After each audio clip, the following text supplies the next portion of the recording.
One day before Thanksgiving, I'm going to do another installation of my collection. This will be part 8.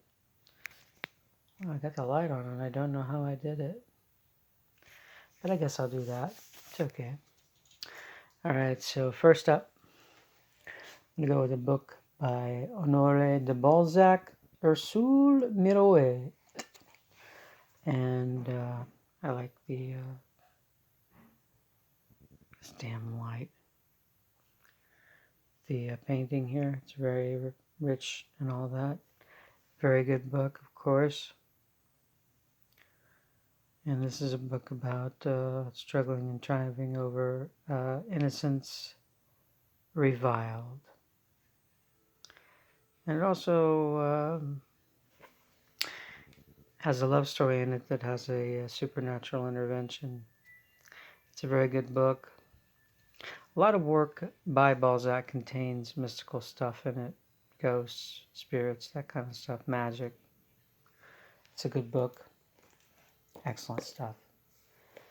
Here's another one by Balzac, A Murky Business. Here it is. Another excellent book. And this is about the time period is just after Napoleon has established his lead and making himself first consul and an emperor. And historical figures like Talleyrand and Fouché, the police chief, are in this. And this is a detective story about how a sinister police agent, Corentin, he stalks his way towards vengeance on his aristocratic enemies. And it's pretty good seedy stuff from Balzac. Another one by Honoré de Balzac, a collection of his short stories, and I love this painting of Paris right here. And it's pretty neat. And again, his short stories are really good. Really good stuff. Packs a lot into a small space. Okay, next up is a rather strange but outstanding book by Giambattista Vico, and it's called The New Science. I like the cover work. And basically, The New Science is about decoding history and other stuff like that. He talks about giants in the earth and poetry, establishing principles, the elements, this kind of thing. And it's incredibly interesting, and some of the stuff seems way out there, but when you read it, it's really, really neat. Everything from the ancient Greeks to law and methodology and stuff like that. It's a really fun read. Next up is one of my favorite novels by an Englishman or an English person, whatever. And it is Far from the Madding Crowd by Thomas Hardy. Bathsheba Everdeen is probably one of the best characters, living characters that just leap off the pages. I mean, she is an outstanding character, and Hardy really did something wonderful with her in constructing the character. Gabriel Oak is great. Sergeant Troy is a scoundrel, and that's really good. This is an outstanding book. I really can't say enough good things about it. Oh, that Bathsheba. She is just a wonderful character. And a character that you fall in love with. Even though she can sometimes frustrate. Hardy's just a great. Hold on, I gotta get this done right. Where were you when Mace brought the tigers in? I was out with the tiger skins. Okay, here we go. Le Balcon, or The Balcony, a play by Jean Genet. And Jean Genet is one of my favorite writers. And he's a playwright, wrote novels, Notre Dame des Fleurs, Miracle de la Rose, a lot of great, Corel, just great stuff. But this, The Balcony, is a play that takes place in a brothel, You got the minister of police and a bunch of whores, and I mean that's what they call themselves, so I can call them that. Of course, there's always a thief involved because that's what Jean Genet was, and what allowed him to end up at Maitreya and a lot of prisons in France, like Fontevraud. Okay, next up, after the Jean Genet play, is a volume by Michel Foucault called The History of Sexuality, an Introduction to Volume 1.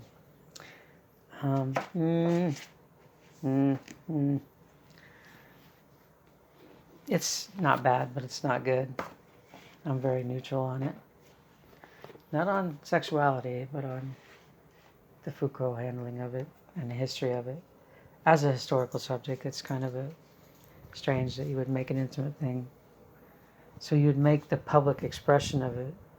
So basically it's the history of the public expression through literature and through law and other things like that. Which is kind of strange because most sex occurs intimately without an audience, or there's no people think about the law and they're present about it, but it doesn't dictate. I mean, it can, but I'm all over the place. I'll just shut up about that.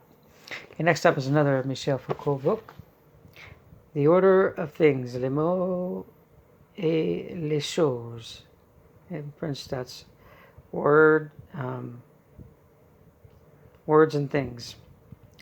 An archaeology of the human sciences. This is actually a good book. It's an overview of all the things in the world and basically how we discuss things. And it starts off with a excellent analysis of Las Meninas, a great painting by Velázquez, the great Spanish painter. And that's a really neat starting point. I recommend this book. Pretty good. All right, next up is Joyce Huysman, The Damned, là-bas. This is a book about the occult, seances, and it's really not as diabolical as it claims to be. And, such historical monsters like Gilles de Rais are mentioned, and they have seances and try to bring people up and all that other stuff. And, of course, the most exquisitely evil person is Madame Chantelouve. And there's a lot of black magic involved in erotic devilry. But it's kind of tame. It's not as evil as you would think. But it's good. It's interesting. All right, next up, Oscar Wilde, Complete Shorter Fiction. I like the pre-Raphaelite looking painting here, but I don't believe it is. It's a Da Vinci. But it looks avant la lettre, like a pre-Raphaelite work, but it's not. Wilde was a good short story writer. And, that's all I'm going to say. Good stuff. I like it. The Canterville Ghost, Lord Arthur Saville's Crime, The Star Child, Fisherman and His Soul. Good stuff. So, recommend it. Okay, let me put this back in. Okay, next up is a biography by Byron Farwell of Richard Burton, Sir Richard Francis Burton, who was a really, he's a go-getter. I mean, he liked to travel everywhere, Africa, Middle East. He was actually the first Englishman to make the Hajj and enter Mecca. He dressed up in Arabic dress and stuff like that, and the dress that was accepted. And he disguised himself, and he went, and it was fine. He was very well-read, very educated, but he was also an adventurer. And this biography is really excellent, and it's very interesting. He also was a translator. He translated the Arabian Nights. I actually have his edition of the Arabian Nights that he translated, and he was an excellent translator. This book is excellent. He's an incredible character, and there's a lot of pictures of him in here. Yeah, here we go. So pictures of him in Africa and other places, and some of the drawings he made, and it's an outstanding biography of, and I would have to say, an outstanding man who strived to understand other cultures and was very tolerant towards them, obviously, and he accepted them on their own terms, and he wasn't looking to bring his European majesty in there and try to lord over people, which is often the case with tourists. He wasn't a tourist, he was an explorer. Whole different creature. Next up, classic by Jean Rhys, however you want to say it, Wild Sargasso Sea. Of course, a take on Charlotte Bronte's Jane Eyre. Pretty good, really good, well written, excellent novel. Recommend. And here's another Zola, Oxford World's Classic, The Attack on the Mill and Other Stories. These are short stories, and one of the funniest stories is hold on, where is it at? Hold on, it's in here. I know it is. It's a story about how people can pick up dates, and I think it's called a renifoil, and it's pretty good. Where's it at? Jeez. And it's not in here. Yeah, renifoil, right there. Hold on. Got all the slides on. I don't know how I turned it on, but there we go. Renifoil. In Paris, everything's for sale. Wise virgins, foolish virgins, truth and lies, tears and smiles. It's an excellent short story, and all these stories are pretty good. Zola is just excellent prose stylist. All that can construct a story very well. Great characters that leap off the page, much like Hardy. Okay, next up is a really neat book called The Sir Roger de Coverley Papers. Just hilarious satire of a group of people who go and travel around, and they hunt, and they go to places, and they talk philosophy, and they do all this stuff, and it's just a group of cads. They take journeys and stuff. It's really a hilarious work from the I believe the early 18th century, 1700s, around there. Okay, here's a classic that a lot of people are into.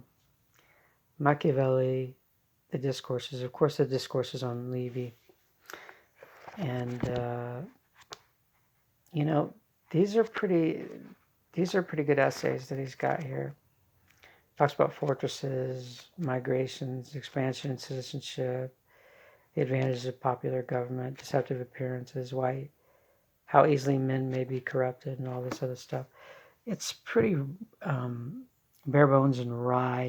He doesn't sugarcoat anything, and it's pretty good. I mean, I don't understand why this book isn't as popular as Prince, but I kind of know why, because the notoriety of Prince, even though he was writing that for a despot in Italy at the time. Prince, not The Discourses. Okay, here's an excellent novel called Sunflower by a Hungarian writer called Gyula Krudi. Wait, is it Hungarian? I believe so. Hold on, let me see. I want to make sure about this because I don't want to mislead people. And I got time. Yeah, northeastern Hungary. It's a really somber story, and it's beautifully written. I like it. It's a good book. Even the photo is of a woman wearing a I forgot what these things are called. They're not masks, they're just things. Decorative dress. Okay, here's another Wyndham novel. Short one. called Chalky. In NYRB Press. I like the cover photo here. It's a rather slim volume. And it's about a boy having an imaginary friend. And it's very interesting, a lot of humor, some creepy stuff, as always with Wyndham, but good stuff all the same. All right, next up is a great anthropological work by Polish writer Bronislaw Malinowski, Magic, Science, and Religion and Other Essays. Basically, this talks about how the origins of what we call science today, and a lot of religion, is based on ancient magical rites and stuff like that. And a lot of discoveries and pathways towards science and established religion or in old magical type practices and stuff like that. It's really an excellent read. Very engrossing and very interesting. Makes you think, which is always a good thing. All right, last up, this will be the end. This is an excellent book that I read about a decade ago. And it's called The Banquet Years, The Origin of the Avant-Garde in France, 1885 to World War I. And of course it features Jarry, Henri Rousseau, Eric Satie, and Guillaume Apollinaire, and by Roger Shattuck. And this is a really good book. It's kind of fat, got the short print, but it's really, really good. And it goes through all the, the four men, the four traits, and it discusses how these four men were instrumental in changing literature, painting, music, and poetry. In that order.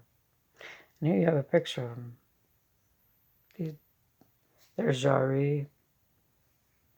There's Jarry, of course. There's Apollinaire over here. I don't know which. I think this is Henri Rousseau and this is Satie. Excellent book. That will be it for today. Thanks for listening. Have a good day, folks. And have a wonderful Thanksgiving. Bye-bye.